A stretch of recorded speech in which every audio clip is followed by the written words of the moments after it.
So this past week I had a double feature and I figured I'll change it up and talk about 2 movies in one video. And that's also because I don't really have a lot to say about either movie, but the reason for that is different between both of these movies. So let's go. The first movie I saw was Everything Everywhere All at Once. The reason I don't have a lot to say about this movie is because it's just too good. Yes, if you know anyone who has seen this movie, they've probably sung its praises by now, and yeah, it's pretty fucking good.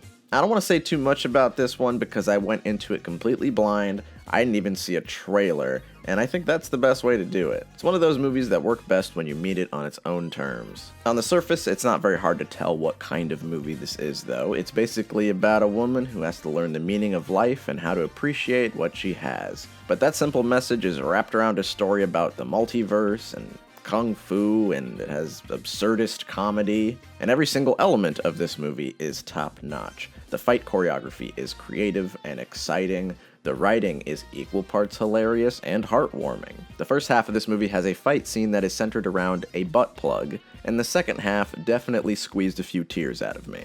But best of all, the performances are amazing in this movie. Since this is a story about alternate realities, you get the actors performing multiple characters, sometimes in the same scene. Everyone does a great job, but the one who steals the show is definitely Ke-Huy Quan.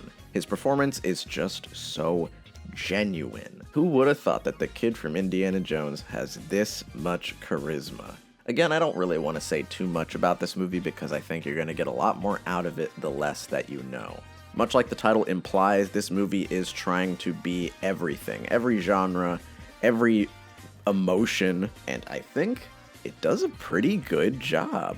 This movie's only been out a couple weeks, and people are already calling it overrated, and that's how you know it's good. So go watch it before anybody tries to convince you not to like it. It's an easy 10 out of 10. The second movie I saw was Sonic 2, and I don't have a lot to say about it because it's another Sonic movie, and I don't think that's a bad thing. I mean, I like the first Sonic movie just fine, and I think this one is probably a little bit better. But it does still have its own set of problems.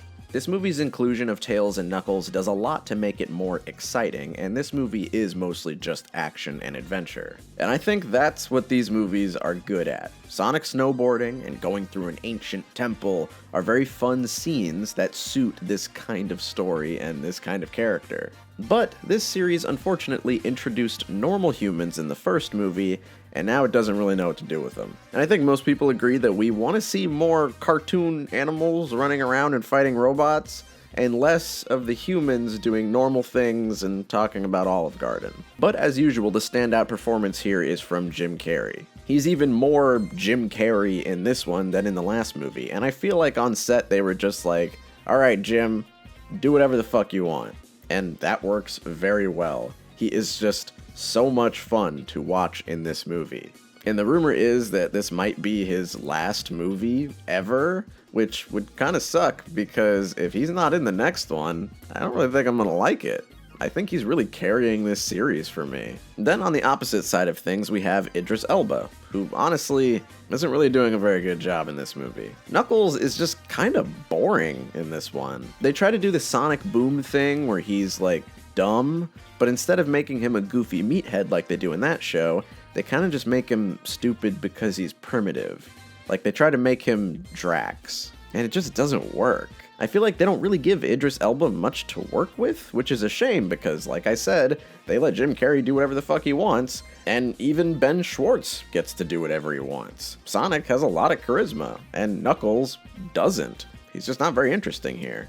But all that being said, the movie is still a fun time. I think the faster-paced plot really suits a movie about Sonic the Hedgehog. Go figure. But at the end of the day, I kind of still just see this as a kid's movie. There are some kids' movies that go that extra mile to try to do a little bit more with the material, and some movies just want to entertain everybody with action and jokes and product placement.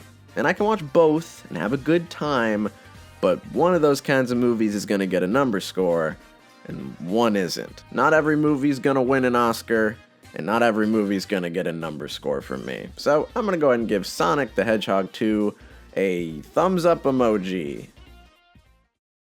Hey guys, I'm sorry the new picture show video still isn't up. I really tried. to put those anime girls in, but it just was not working. But I'm not done yet. I'm going to try to get the video up as soon as I can, so hang tight. Thanks for watching. Bye-bye.